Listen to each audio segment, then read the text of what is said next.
The content you create will create no sustainable competitive advantage, but an operation will.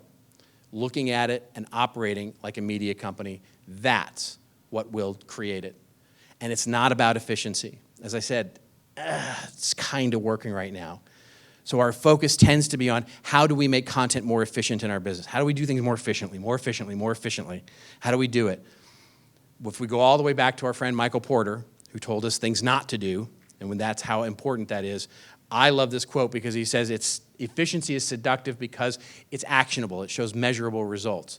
But ultimately, those results go to zero. You can only get so efficient before you start really dampening what it is you're doing. But beyond efficiency, what different activities, how are we approaching things differently than our competition? How are we operating differently than our competition? That's what will make a meaningful difference here. Are you treating your content as products?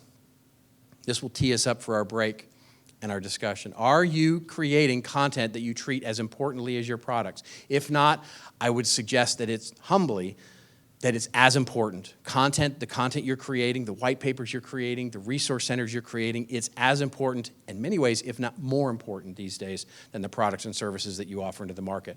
2, do you have a measurability paradox? Because you're not planning and prioritizing, because you're looking at content as sort of everybody's job and nobody's strategy, we can measure performance. We got all kinds of tools to measure performance. How many downloads, how many page views, how many engagements, how many form fills. All of those are easy. The denominator is easy to measure.